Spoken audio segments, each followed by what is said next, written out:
Welcome, everyone, to New Hampshire Peace Action's Peace and Justice Conversation Series Online. We're so glad to have you. Let me start. I know we have a number of new folks here, which is really wonderful. So for 40 years, it's our anniversary, New Hampshire Peace Action has been in New Hampshire, in the community, educating, mobilizing, and organizing to build a more peaceful and just future for everyone. We envision a future where international relations are based on cooperation instead of competition and conflict, and where mutual benefits and shared security lead to a more peaceful and just global community. In that spirit of respect, we want to start by acknowledging that we are doing our work here in New Hampshire on the traditional ancestral homeland of the Abenaki, Pennacook, and Wabanaki peoples, past and present. We honor with gratitude the land and the waterways that they have been stewarding throughout the generations. Thanks to Indigenous New Hampshire for the map. We'll put their link in the chat so you can learn more about them.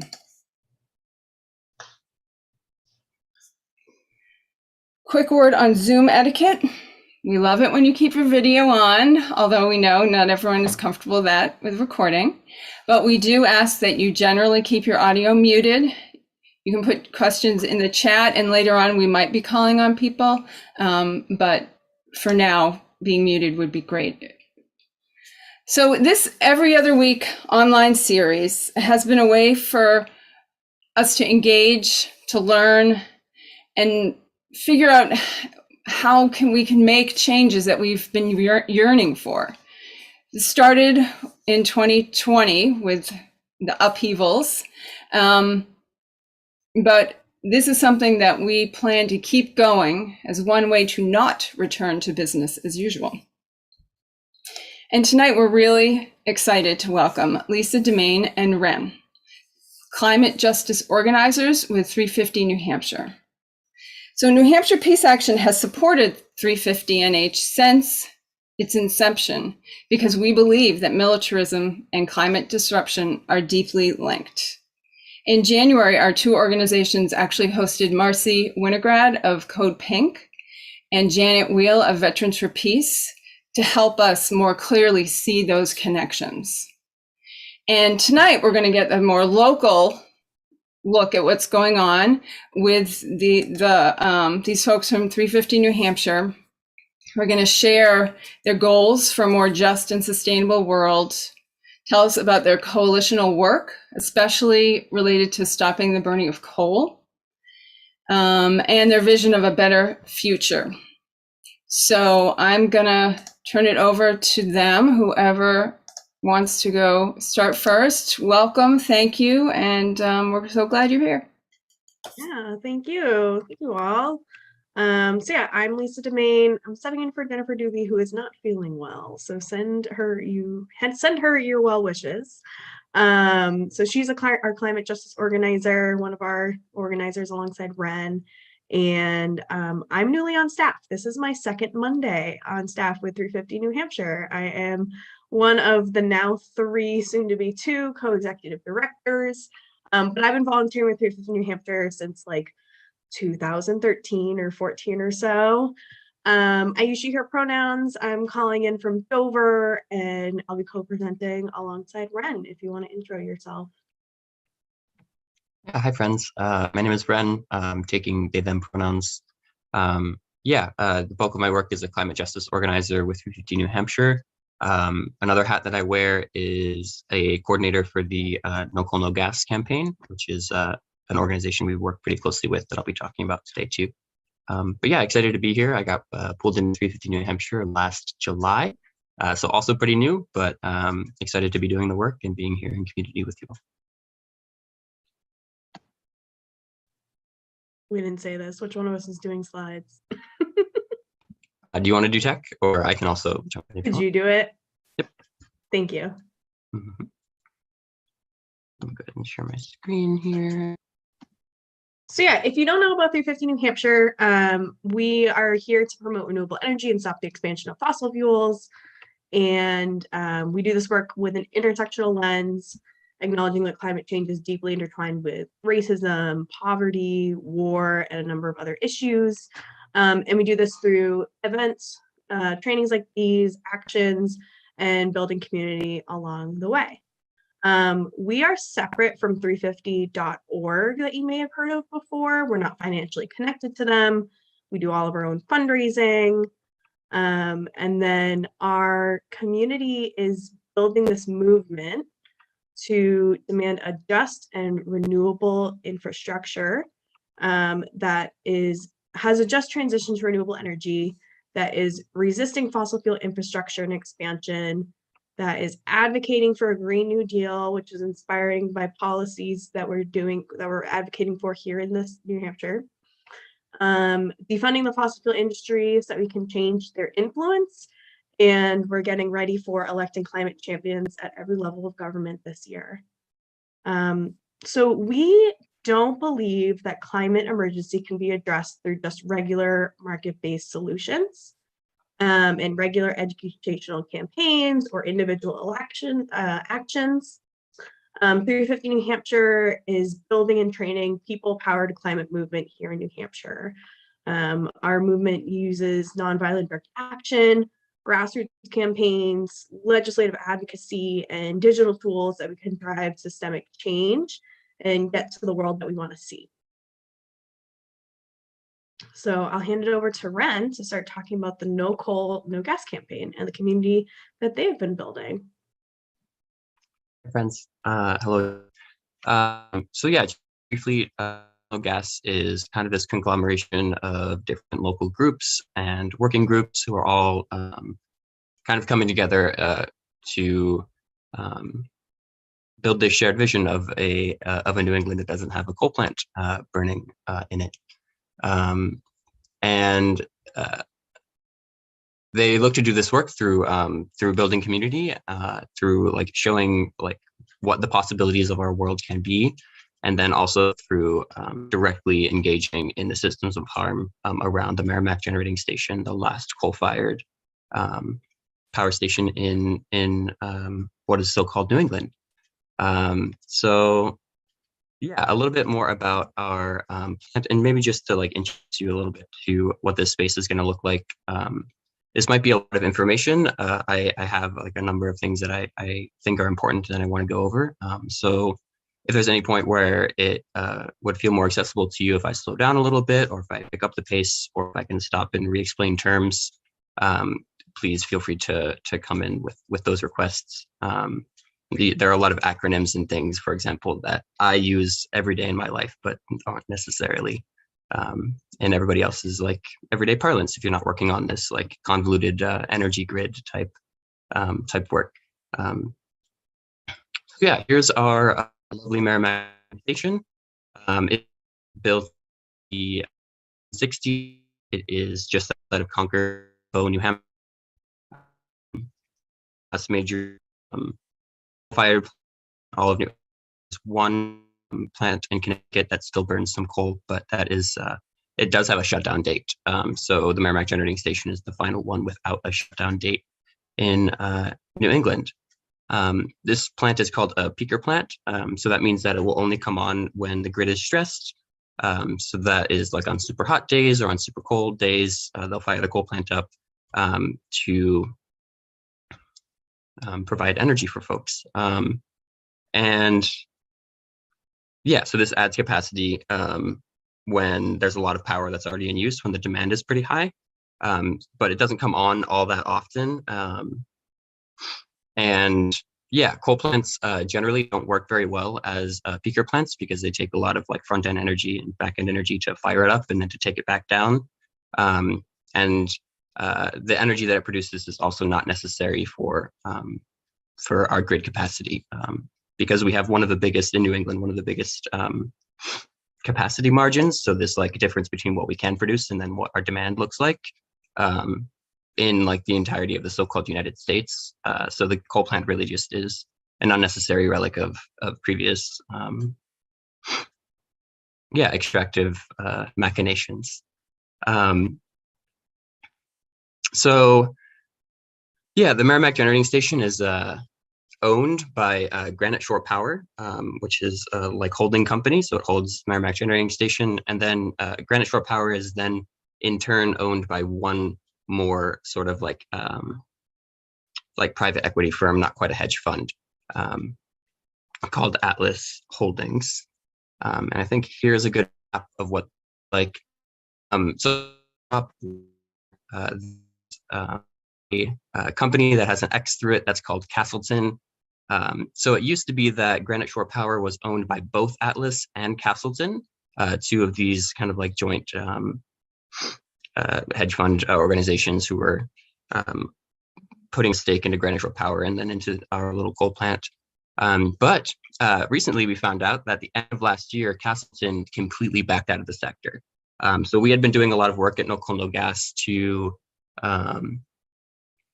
put like people pressure onto these like corporate machinations that just are trying for some weird reason to keep coal alive in the 21st century. So yeah, we had like a big week of action at the end of last year where we called on both of them to get out of the coal sector. And it seems that Castleton went ahead and abided by our asks there, completely removed themselves from the sector and sold off the remaining stake that they had to Atlas Holdings. So one thing that we're kind of concerned about with Atlas and for our Miramax generating station here is that Atlas also owns these other companies that are in the energy sector, namely Greenidge, and the process that company is starting to do is to take old coal plants, convert them to run on fracked methane gas, also known, I would say inaccurately, as natural gas. And then they burn that natural gas to produce Bitcoin, to produce like cryptocurrency. And so Bitcoin and cryptocurrencies need a whole lot of energy to be produced to run the servers, to do the calculations, to get like Bitcoin out of them. And so what better way to do that for these big corporations than to just burn fossil fuels to run their servers to then get this internet money. So yeah, that's a concern that we're holding for the Miramax generating station, and we're fighting really hard to make sure that process isn't something that happens here, and that process ends in the places that it is happening in other places. Yeah, both Castleton and Atlas are based in Connecticut, in Stamford, I believe.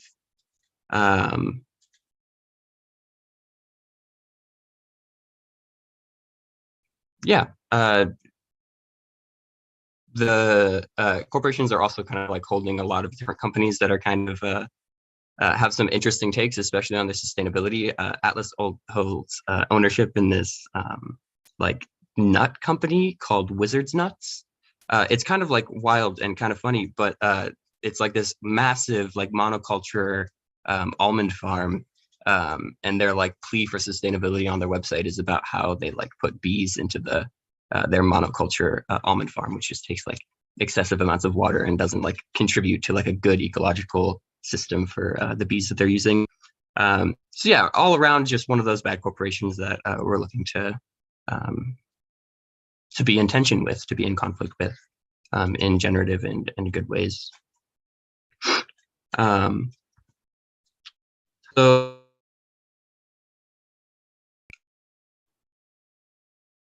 we're gonna get into some of the reasons, some more reasons on why we should shut down the Miramax generating station. So yeah, as on this slide, over $100 million these given to this, keep it open. That was between 2018 and 2023. So those subsidies come directly out of our energy bills. So if you live in New England and you pay for your electricity, you're paying to keep the coal plant ready to be on, not even on all the time, right? You're just paying so that it has capacity when they say that they need it to be on. And this is how they get a lot of their revenue from these subsidies. prior to Castleton and Atlas, and then Atlas owning the plant, it was owned by Eversource. Eversource sold it and lost millions of dollars, but then also sued the town of Bow because they had to put a mercury scrubber to keep the emissions lower in their plant. And these emissions, this mercury scrubber is like ridiculously expensive. So they put the mercury scrubber on, and then the town of Bow redid their property values for taxes, did it, and like just wasn't quite accurate, got sued by Eversource, and Eversource won. So the town of Bow now had to pay them back $10 million in tax payments. And I believe those payments are still ongoing. So yeah, just another set of reasons why these fossil fuel infrastructure projects are just looking to really like extract as much as they can from the communities that they're based in, and then the communities that are located in places that they like at the point of extraction or at the point of transport, and all of these things. So I think the reason why is this call towards a just transition. That includes like basic people, security and sustainability, and that like just can't hold fossil fuel infrastructure anymore if we want to like live a life that can be like regenerative and in right relationship with folks. And like on top of that, like building like renewable like systems here like is and like that infrastructure is ways to keep jobs like local and regional and in our communities. And yeah, like shutting down the Miramax generating station like sets the stage for us to be able to like start moving toward this just transition. And that's not just the just transition in this like way of like I think a lot of times it's all about like workers specifically who are in need of a just transition towards a different like area of work. And I think and this is supported by a number of research articles that I've been reading recently about how like when just transition policies are made, sometimes they just like are made in this really like heady abstract way that don't actually touch any of the workers and get down to any of them. So we want to make sure to hold that process in a way that like who is centered at this conversation at these tables. And we've identified that like workers should be centered, and that like the indigenous voices of folks who are of this place should also be centered, and that like the residents, the local residents and regional residents of the town should also be centered in forming and like envisioning and building the future of just transition that they would like to see. Yeah. So this is one. Obviously, the station climate consequence, right? So generating, if it is turned on for 1 hour at full capacity, that produces more carbon in the atmosphere than I have produced as like an American, or like as somebody who is like participant in like the so-called United States and its societal and cultural expectations. Yeah, for that coal plant to be on for 1 hour, it produces as much carbon in that 1 hour than I have in my entire life, plus the next 4 years of my life.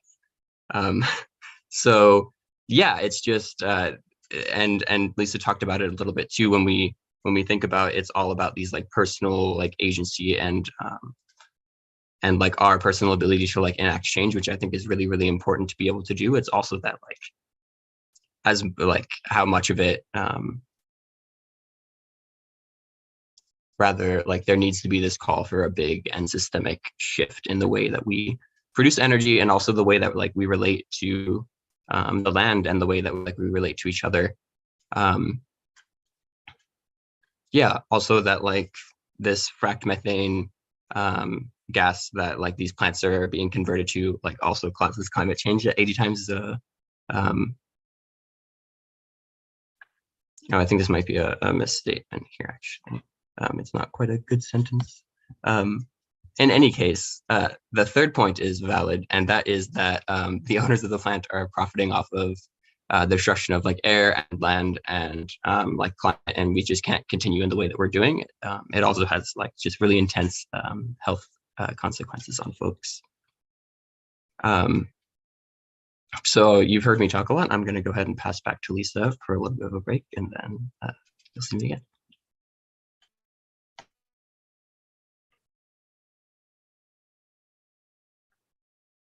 Can you change the slide? Okay, now it's loaded. And the whole time it's been taking a lag and loading. So this is by Barbara Peterson. Some of you may know her of Nonviolent Citizen Action. The fossil fuel industry doesn't care about clean air, water, and soil. Their priority is profit. It's our job to say no to coal and other unsustainable energy sources. If we don't stand up, put our bodies in the way of them, destroying our ability to live on this earth, who will? So yeah, we need large action to happen. We need people going out of their normal way so that we can have a habitable future. I know that's why I'm in this fight.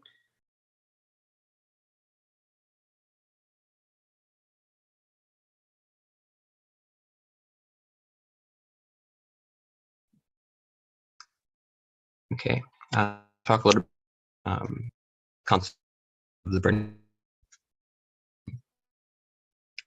So how I wanted to go about this is actually, and you should keep an eye out for it, we're putting together some health impact videos, which are really exciting.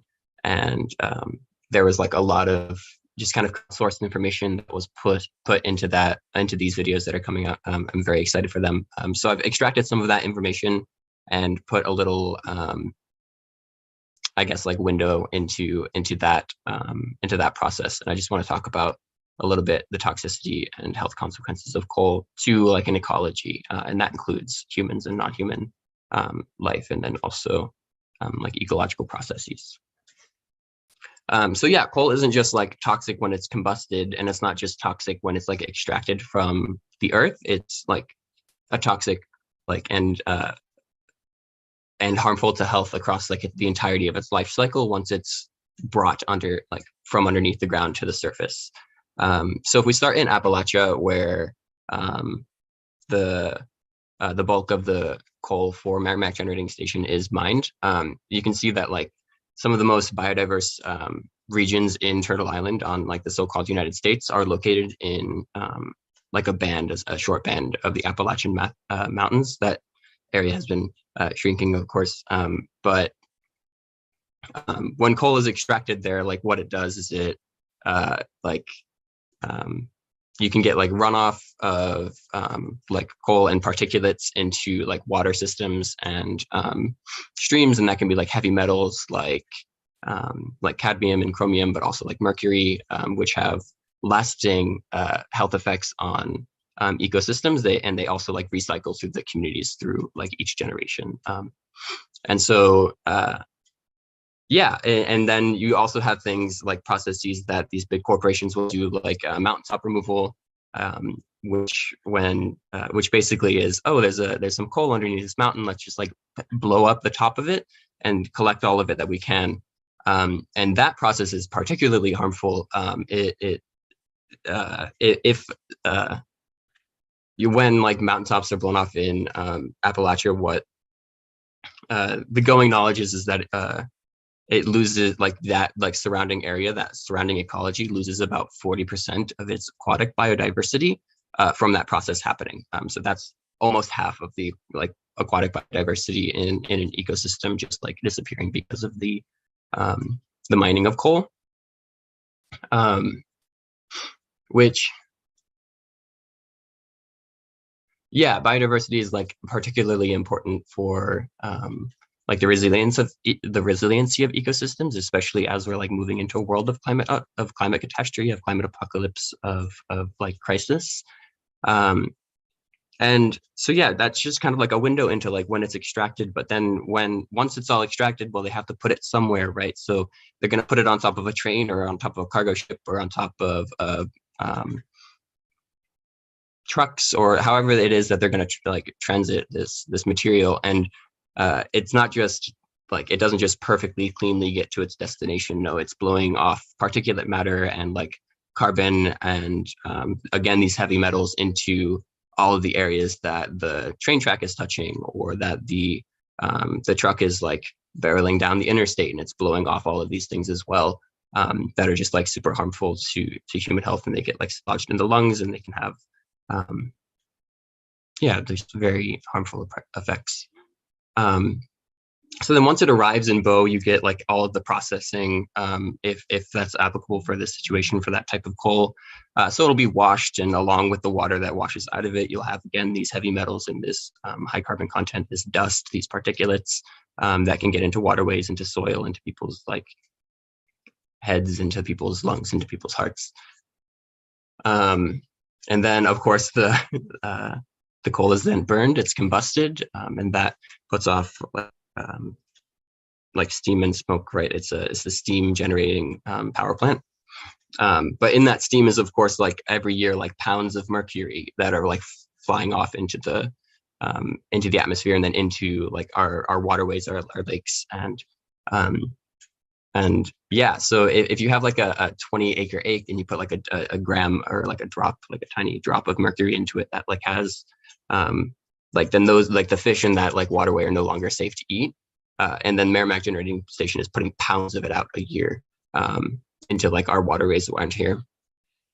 And then there's also this, I think this last study that I'll mention, which measured,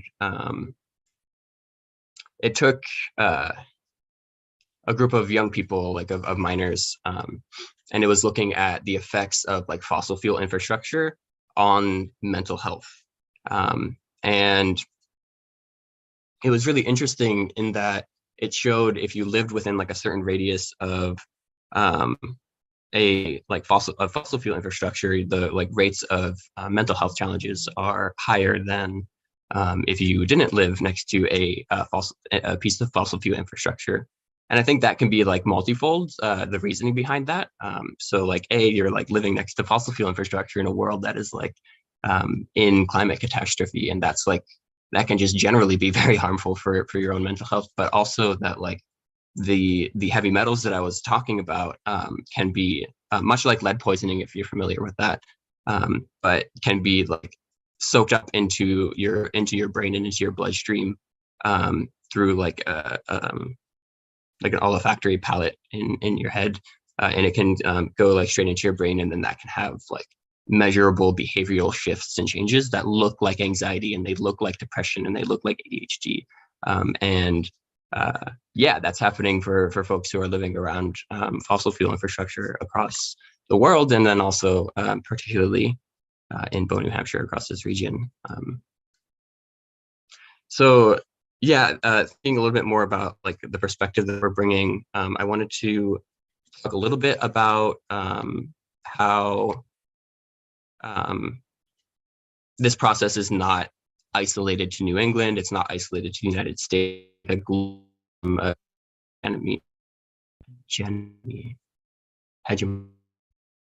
That world action and of violence. So I want to talk about settler colonization just a little bit. Just to give a brief definition, it's on this slide here as well. But settler colonialism refers to the process of displacing Indigenous people to reinforce the settlers' way of existence. So the culture that came from the settlers' home, and just the associated violence against the ecologies of that settled place. And so what I want to talk about is like the actual extraction of fossil fuels as a form of colonial violence. And I want to talk about that through maybe a little bit of a case study of how the United States came to be itself. The so-called United States, and I call it so-called because, again, it's a settler colonial state, and I'm not trying to give any validity to it. But the United States couldn't industrialize in the way that it did without access to fossil fuel infrastructure, like mountains of coal and fracked methane gas and oil and all of these resources that are burned and then contribute to like climate change.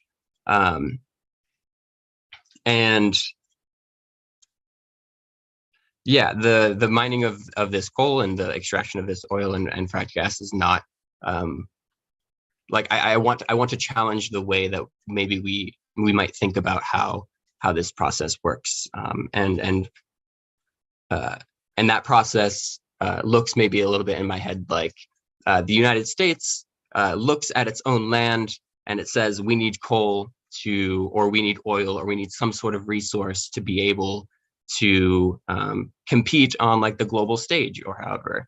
So they go into the Appalachians or however, wherever else like coal is mined, and they say like the land that is deeded to us, we're going to dig, get coal, and then use it as a process of industrialization.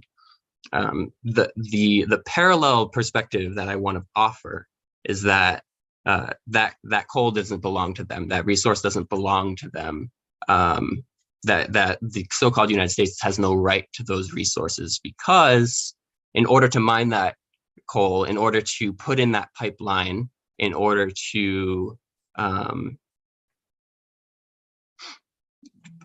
blow the top off of mountains for its coal in Appalachia, like people have to be displaced for that. And we see that the people who are displaced for that are like indigenous people. They are like Black people and like like other people of color that are displaced from their like the places that they call home, so that these processes can occur. And then just to take that perspective just like a little bit in a little bit more of like a global to local, a global, if you will, scale, is that the so-called United States is also doing that all around the world with its like militaristic policies of, oh, we're going to go to war with this place to get its oil so that we can fuel this seemingly endless growth that they think that they can do, which they can't. And yeah, so I think that's how it shows up for the so-called United States. And then you also see these similar processes happen in other settler colonial states. So other settler colonial states would be like places like so-called Canada and so-called Australia and so-called like Israel, right? And these processes are occurring on global scales like all the time. And I just want to like keep that in mind as we're talking about it, that this coal plant is part of a much bigger system. Moving on that, a bit more about like environmental, what it looks to move towards this. You'll see there's this photo here of a banner adorned with paintings of local flowers to like the boat area, and across it has in like dark black letters, "Tear it down." It's being held by some activists and surrounded by some activists on the floor in a lock, and behind them is the Miramax generating station, and right in front of that banner is a garden that these garden activists decided, I'm going to put a garden right in the middle of the parking lot of the Miramax generating station. Took two big pickaxes, big ass hole in the ground, planted in some native plants. That happened in October of last year as the beginning of people's process the land, because the power. So we're taking it in hands to do it. So I mentioned a little bit about the mercury that the coal plant just like spews into the atmosphere and into the water and into the soil. And as a consequence of that process, like the fish are no longer safe to eat. The water is no longer safe to drink, and that particularly harms indigenous people in our area, like the folks who are part of the Pentecook Abenaki peoples. And yeah, I spoke a little bit already about the health impacts more generally. The emissions from the coal plant can cause asthma, they can cause heart attacks, they can cause death. There's a really nice resource that that you can like, it's a map, and you can like point to a coal plant in the so-called United States, and you can look at all of the things that all of the health effects that it is like measurably doing. And so the Miramax generating station because of its existence, for example, causes one extra like unnecessary premature death every year, and that like metric is only within 25 miles of the coal plant. But we also empirically know that the health impacts of coal plants are at least 50 miles. So that, just a limit to the data that we have as well. So then, I promise a little bit about what we've been doing and what we've been up to. So you see of a bunch of 24 people of the Miramax County Superior, all red, court activities, and yeah, I think that like it's just really like important to also note like this is like a lot of really deep and heavy and like sad things. We're also doing the work to make it better. So this photo is from a week-long trial organizing activity that we had where wherein actually in 2019 a group of activists decided that as a train carrying coal was coming to Bow, New Hampshire to drop off at the Miramax generating station, they decided, oh, let's not let that happen. And so they blockaded the tracks for a number of hours. And of course, like folks got arrested, and then a pandemic happened. So their trial didn't come up until just recently. So we just had a trial for, I believe, 5 defendants in this case. And before I get into like what the verdicts were, because I think there's probably a lot to talk about there too. But as you can see, even in the photo, like this is well more than 6 people or well more than 5 people. We were able to get like a big and like supportive crew together that were there like every day from like morning till like evening, like chatting with people and like building relationships, like supporting the people, like the defendants, and like just doing this like really, really important work of community building in this space. And that's how we win, right? Like we build this power that like we all know that we collectively have, and then we just get together and we use it in ways that are beneficial for us, right? And something that was like really, really nice to see is that the people who like became involved in this trial organizing stuff like weren't necessarily people that we would see down on the coal blockade that happened like for the trial itself, right? And that's to say that we all have different skills and callings and vocations to bring to this work, and that whatever that vocation is for you, I'm sure we have a way to plug it into stopping the burning of coal in New England. Yeah, so I'm just gonna let us sit with this photo for a little bit. I know that was a bunch of information.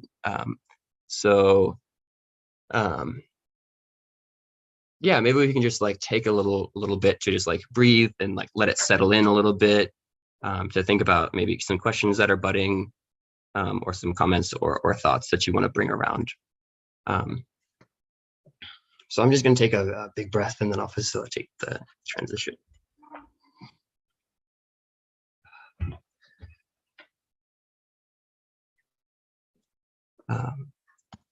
Cool.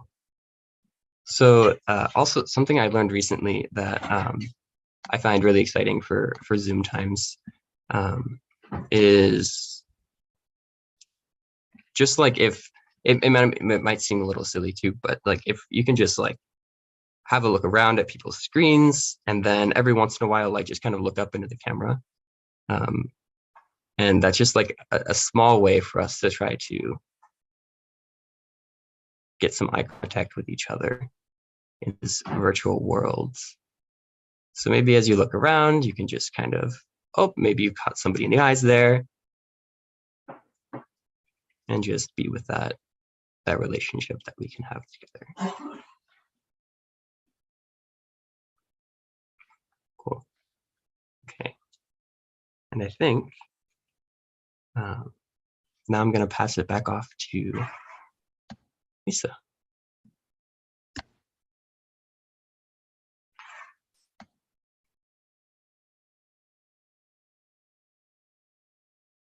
Yeah, so next steps in this No Coal, No Gas campaign is to submit a public comment to the Federal Energy Regulatory Commission, FERC, so that we can oppose the continued funding of the Miramax generating station.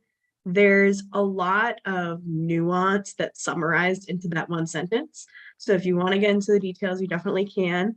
And I'll put the link in the chat here to submit a comment. And if you want support with that, it's a very bureaucratic website that you're submitting the comment to. We have people that will walk you through it, support you in whatever way you need so you can make your comment be heard.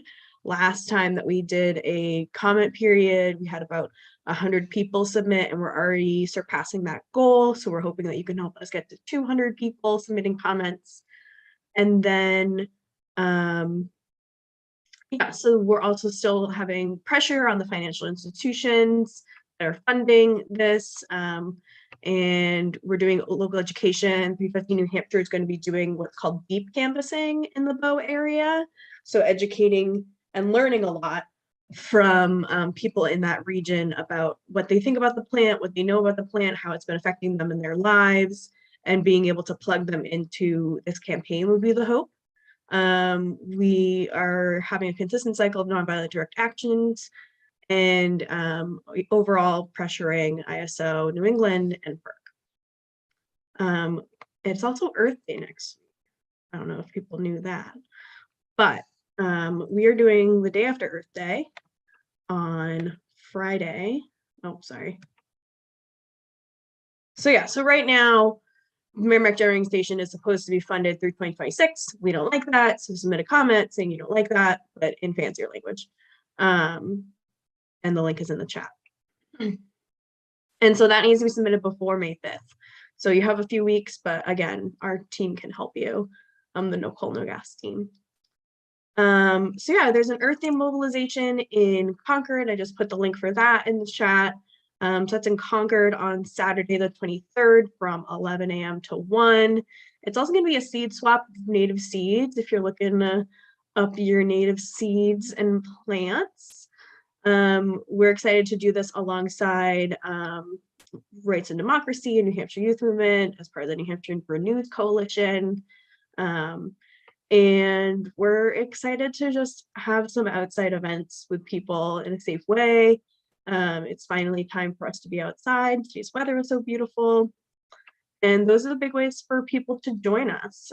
So thank you all so much for joining us. Again, we have open question time. We hope you've enjoyed this, and we hope that it made sense. If it didn't make sense, please ask the questions now, and we can take your questions and feedback now. Thank you both so much. This was great. And there are questions, yes. Let's first go with Chris. He's wondering, are the verdicts, convictions for the track blocking action the last word for this action? Is there more coming up? What can you say a little more about how we can support you? Yeah, go ahead. Yeah, absolutely. Actually, I don't know that I actually said the verdicts either. So there were 5 people involved in the trial, and each of them were charged with trespass and trespass on railroad property, and then one other person was charged with resisting arrest. The arrest charge was dropped, and then one person had both of their trespass charges also dropped, and everybody else was found guilty on trespass. So as far as next steps, that's going to be there's their sentencing hearing. So they're going to go up in front of the judge and get like sentences in May, I think the 13th. There's not any like trializing like shifts or plans for that yet, but I imagine it will be coming, and it will be coming soon.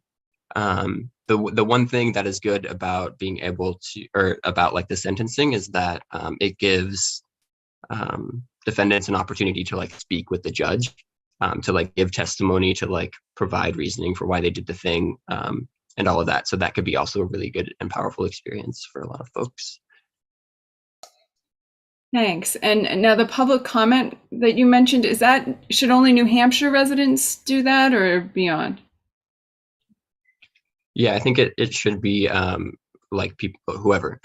So I think specifically it'd be folks who are ratepayers under like ISO New England, which is our like regional grid operator, and that's 6 England states. So Maine, Vermont, New Hampshire, Connecticut, Massachusetts. I'm missing one. And the one that I missed, Rhode Island. Rhode Island. I know we have at least one Mainer on the call, so that's helpful. Thank you.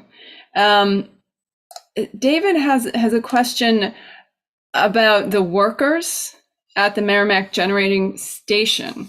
How many are there, and what union represents them, and how can we actually center their voices? Yeah, that's I think that's a really important question, and also a question that I haven't come to a complete answer on yet.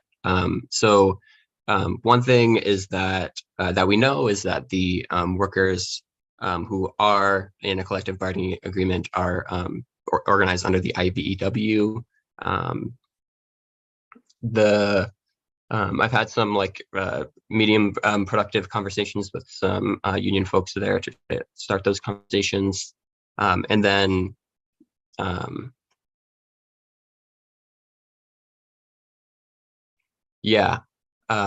think the other thing that I would mention is that like some folks who have interacted with plant workers and like a variety of capacities in their push to close the Miramax generating station have also just expressed some of the things that like workers interact with them around, which is really interesting. So like some workers will find us funny when we're out there planting gardens. Some will feel like a little bit jaded and frustrated. Sorry, I don't have a more like articulate way to answer that question for you, but I'm working on it. So talk to me in the fall. That's great. Yeah, you don't have to have all the answers. We're all working on this. It's complicated. Great, more links in the chat. That's really helpful. Actually, I wanted to ask. I really appreciate your the work that you're doing with Indigenous people. And I know specifically with Indigenous New Hampshire. Can you speak a little bit more about your connection, your kind of coalition building and relationship there?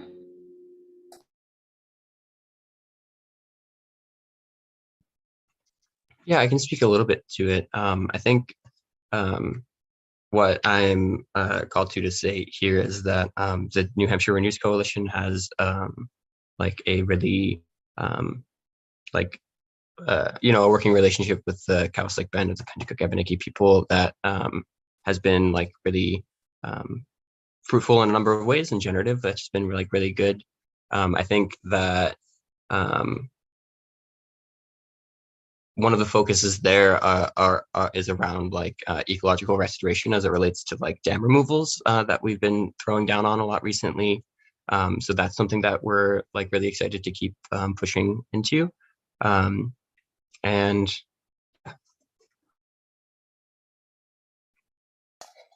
great. Yeah, and I understand the Durham proposal, it has passed and the dam will be removed. So that's really exciting. Okay, Kay is wondering, are there any citizens of Bow who are currently involved in these actions? And do you get a sense of the town's governance of what they think about the closing of the plant? Yeah. So 350 New Hampshire operates a chapter in Bow, New Hampshire, which is for folks kind of in the Merrimack River's like watershed, just because that's where like the immediate effects are seen. So yeah, that's like a really good and lively group of people. You'll see some of their faces in the health impact videos if you have a chance to see it. And yeah, there are folks that like are really interested in doing that work in the region that are like doing some really good stuff. I would say, as far as the town government, the chapter has like taken it upon themselves a number of times to go and like voice their concerns in a number of different ways, and it's kind of been given back to them that like it's not something that we as like this institution are able to do, which I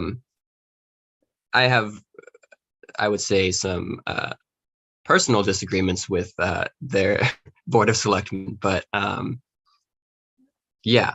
So we are working with the like the Bow chapter and residents of Bow, and they're also like pressuring their board of selectmen and like their various like energy committees and stuff to try to see if there can be a shift in the municipal sector.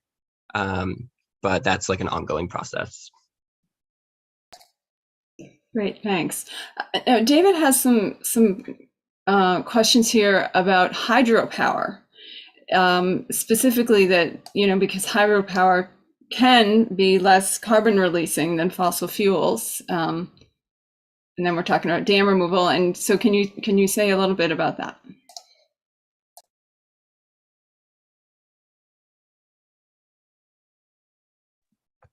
I don't know if that's a Lisa question. Yeah, like, so my history with 350 New Hampshire, there's never really been experience on hydropower. I think for us, it's prioritizing what people of that area are looking for. So like in supporting Indigenous New Hampshire in this dam removal campaign that they're starting. But what we're looking for is renewable energy, which at some points is hydropower, but we're also not looking for there to be like infrastructure that interrupts biodiversity and that sort of stuff in rivers. So I would say we're like medium no, if that makes sense. But that's not an official standpoint. Like, we're not looking for fundraising for hydropower to become a thing in New Hampshire right now. We're really focusing on, if people are unaware, but there's an offshore wind task force that the Bureau of Ocean Energy Management, we were the last state to join out of the Gulf of Maine. It took a really long time. We were trying to get at the time Governor Hassan to sign on. And then she finally was agreeing to it, and then she became our senator. So then we spent all this time forcing Sununu to join, and they finally have existed, and they have met once. And then the pandemic happened, and now we're learning that they might meet again. So that's where our renewable energy focus is on right now, is through offshore wind energy. And those are kind of our turning off fossil fuels, turning on renewables campaigns right now. Great, thank you. So Chris is wondering if New Hampshire, 350 New Hampshire is going to publish an analysis of the way sourcing and marketing fossil fuels are factors in the war in Ukraine. Some of us have been reading and thinking about that a lot. Do you all have, or are you working on a position on that? Not actively. That's a curious point, though. That's what I would say. I'm not even sure who I would ask to run that analysis with, and how to write a grant report to ask for someone to pay for that, because I'm the fundraising person. But I would say the door is like a little open if people want to make that connection, especially with Peace Action and us. We just don't really have like the fundraising capacity to have that analysis be done. But if there is some like wonderful volunteer, you know, like there are some amazing volunteers that go through a lot of bureaucracy and math for ISO New England at No Coal, No Gas. And I have no idea how they do it, but they make the website be readable and understandable of all this bureaucracy. But if there's people that are interested in that, we can definitely see if there can be some sort of work that does that. But I wouldn't say that we would like hire contractors to look at that. Well, maybe that is something that our two organizations can talk a little bit about. Chris is nodding too. He'll be on that committee, I can tell. All right, so listen, amazingly, we're coming up on 8 here. So we didn't get to quite all the questions, but we certainly did a lot of them. And I'm gonna say a few things to wind us up here, and put some things in the chat too. So watch for that. We'd love you to stay in touch with New Hampshire Peace Action, nhpeaceaction.org. You can also look us up on Facebook to learn about what we're working on and what's next in our events series. Let me give you a few of those. On April 25th, 7 p.m., we have Costs of War project with Stephanie Savelle. That project, it fosters discussion of the U.S. war on terror by providing the fullest possible account of the human, economic, and political costs. The talk is coming a couple weeks after Tax Day in the U.S. purposely. May 9th, 7 p.m., the Forgiveness Project is our topic.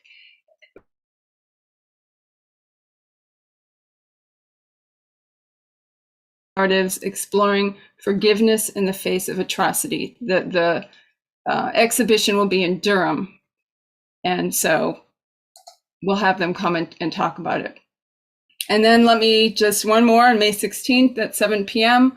We'll have a film discussion of the about to be released documentary, All of Us.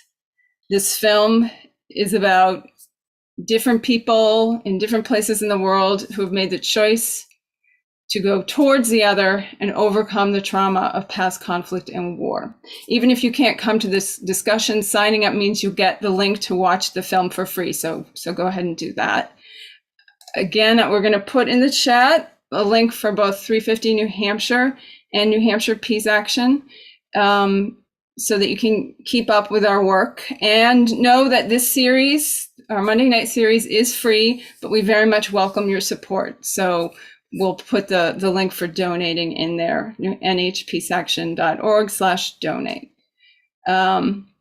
So yeah, I want to thank everyone for coming, and thank so much to our wonderful speakers, Wren and Lisa, for bringing this information and making this connection. We think it's a really important one. Militarism and climate and environmental issues are so connected, and it's wonderful to be able to be in a group acknowledging that. So thank you.